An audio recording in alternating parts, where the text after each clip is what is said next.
Welcome everybody to Cuenin's Cove. I'm Cuenin, and I wanted to open a discussion about the spicy boy himself, Kylo Ren. He's one of the best pilots the sequel era has seen, and heir to two of the greatest dads in the whole universe. Anakin Skywalker, who was so eager to be a dad that he practiced for his Cloud City battle with some younglings. And Han Solo, he was so ready to be Papa Solo, he became a solo papa.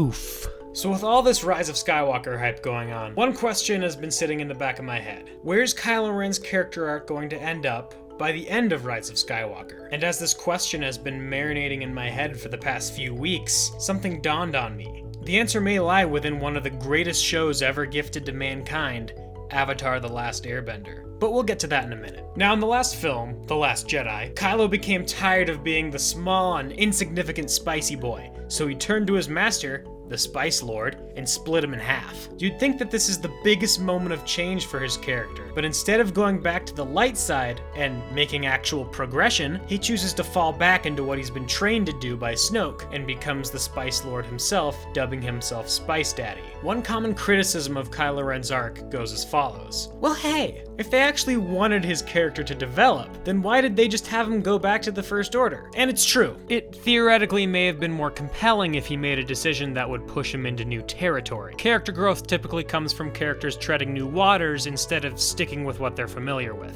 The rebellion wouldn't have won if Luke just stayed on Tatooine and eventually joined the Imperial fleet. Kylo's character arc has always been about his drawback to the light side, his pull between the light and the dark, and some people find it disappointing that we didn't get to see that come to light. But if in Star Wars Episode 9, The Rise of Spice Daddy, he finally decides to turn to the light side, would you see that as a cop-out or a piece of brilliant storytelling? Well, a lot of the Star Wars fan base has already considered the fact that J.J. Abrams might be retconning a few things in the story to match what he originally planned when he was making The Force Awakens. But some people will still think that he's just using Palpatine as a placeholder for Snoke, since the old Lord of the Fan theories got cut in half. To be fair, I don't personally believe that J.J. will be retconning anything to a large degree. It seems pretty clear to me that he's merely continuing the story from where Rian Johnson left it off, though my point here is that a retcon is most definitely still in the cards. So if JJ would want Kylo to return to the light side, how could he pull it off without it seeming like a cop-out, retcon, or whatever you want to call it? This is where The Last Airbender comes in. One of their most beloved characters, Prince Zuko. Spoilers ahead for a 15-year-old show. I want to show you the similarities between these two very juicy characters. So without further ado, let's dive into the Kylo Zuko parallel. So there are two main points that I want to jump into with this, and we're going to start with number one because, well, it's number one, dumbass. Parallel 1, the characters themselves. These two characters definitely ring a similar vibe to me, something that's been boiling in the back of my head for the last few weeks. Both of these characters in their respective stories are important figures, looked at to one day ascend to the throne of evil. Kylo, the First Order, Zuko, the Fire Nation. And plus, they both received some pretty awesome facial scars. Comment below for your favorite scar. Hint, it's Little Orphan Annie. Both of these characters are very conflicted in their actions, and early on in their stories, lash out extremely easily when provoked. All along, all they want to do is please their father figure, whoever that may be. For Kylo, he wants to please Snoke, until he realizes his true feelings on the matter. Prince Zuko wants to please his father, Fire Lord Ozai, so that he can regain his honor, until he realizes that making his cruel father happy will never bring him the love he wants. Along with this, both of these characters are connected by blood to very influential members of their histories. As I stated before, Kylo is the grandson of Anakin and son of Han Solo. Prince Zuko is the grandson of both Fire Lord Sozin and Avatar Roku. Now let's move on to Parallel 2.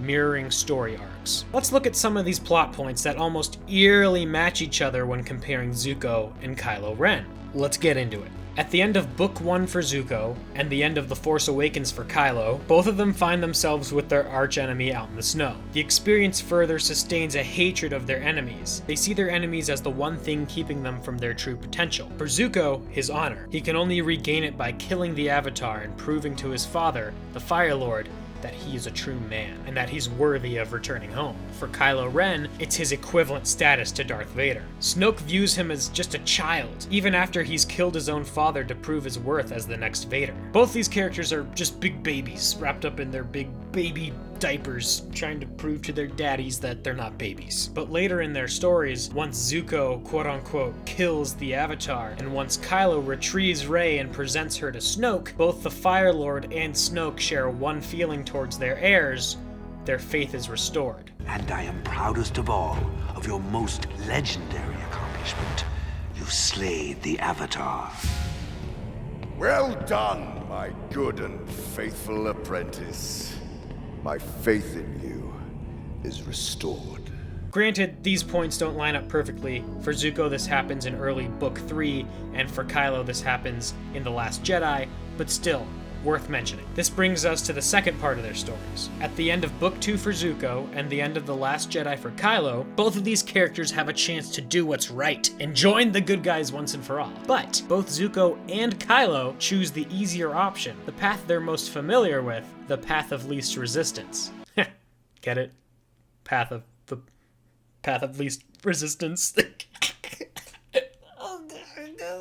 Zuko, after his whole journey, his whole string of character development in Book 2, growing as his own person, ends up joining his sister in fighting the Avatar, and returns to the Fire Nation and becomes the beloved Fire Nation prince and heir to the throne once again. Kylo as well chooses not to join the Resistance and avoids facing the consequences of his actions, being killing Han Solo and even joining the First Order in the first place. And keep in mind that at this point in the story, I'm not sure if Kylo is aware that Leia is still alive, so he might even think that he's responsible for her death as well. Anyway, Kylo does what's easiest and assumes control of the First Order, continuing their war against what is left of the Resistance. When in reality, it may be safe to guess that if Kylo returned to the light side, it's very probable that his mother, Leia, would have forgiven him. It might have taken some time, but she very obviously wanted him back throughout these two films. Though there are obvious differences keeping these character arcs from being more similar, I'm amazed that these characters share so much. I mean, I couldn't blame the Lucasfilm Story Group or J.J. Abrams for looking at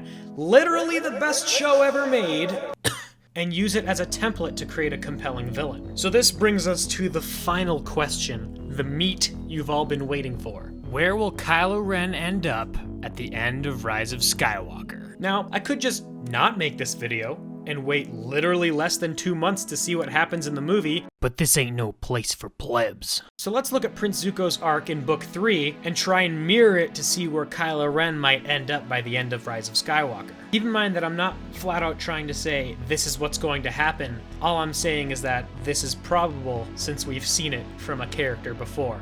A character that does share similarities to this one. Point 1. Kylo Ren will try his best to fit into the First Order as their leader, but is still burdened by his past mistakes. Ultimately, when Kylo says, "Time to let old things die," I see it as an excuse for him to justify his actions in the first 2 films, killing Han Solo, possibly killing Leia. This is mirrored by Zuko convincing himself that he's honorable in doing what he's told, not what he feels. Point 2. Kylo tries his best to impress Emperor Palpatine, the man who's filling the shoes of Snoke, his new father figure, you could say. But Kylo may not realize that pleasing Palpatine will not bring him any peace of mind. This point is mirrored by Zuko trying his best to please his father, but in doing so realizes that it does not please himself. Point 3. Kylo becomes provoked, causing him to lash out and pronounce his abandonment of the dark side, setting off to find the heroes and join them in the fight. This is mirrored by Prince Zuko proclaiming to his father that he's going to abandon the Fire Nation, join Team Avatar, and help prepare Aang to defeat his own father.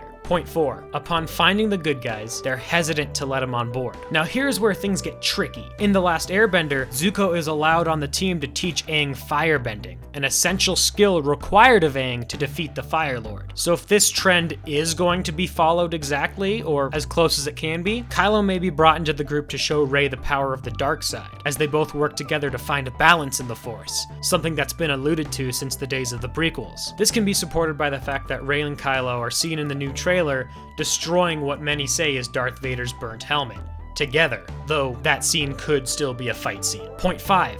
And finally, Kylo and Rey work together to destroy Palpatine for good, bringing peace to the galaxy.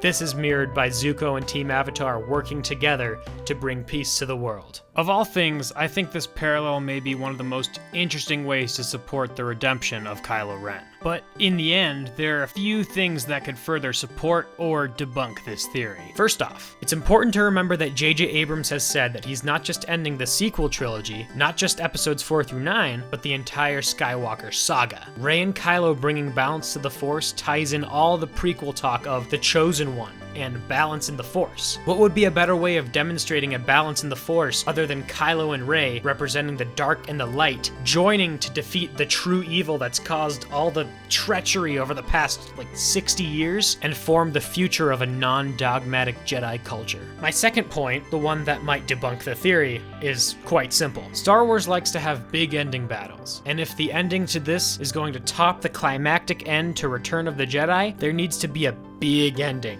And apparently there is. According to Kevin Smith, the last shot of the film will melt your mind. Sure, Kylo and Rey versus Palpatine could be an epic and amazing fight, but it's possible that JJ or Lucasfilm just didn't see it as a big enough climax to end the Skywalker saga with. So it's very possible that the ending of this film may mirror Return of the Jedi in the sense of Rey going to confront Palpatine and Kylo to try and turn Kylo back to the light. If this is the case, then I think it's safe to say that when we see Rey and Kylo at the Death Star 2 ruins in the trailer, an awesome shot by the way, this may be a part of the climax. I guess we'll have to wait and see what happens. Either way, I'm very skeptical about this film. Sure, it'll be a fun, fantastic, crazy, and emotional ride, but if the film's ending isn't better than Return of the Jedi, if it doesn't melt our minds, the sequel trilogy just won't feel worth it to me. At least they got Spice Lord Palps in here to tie up all those loose ends.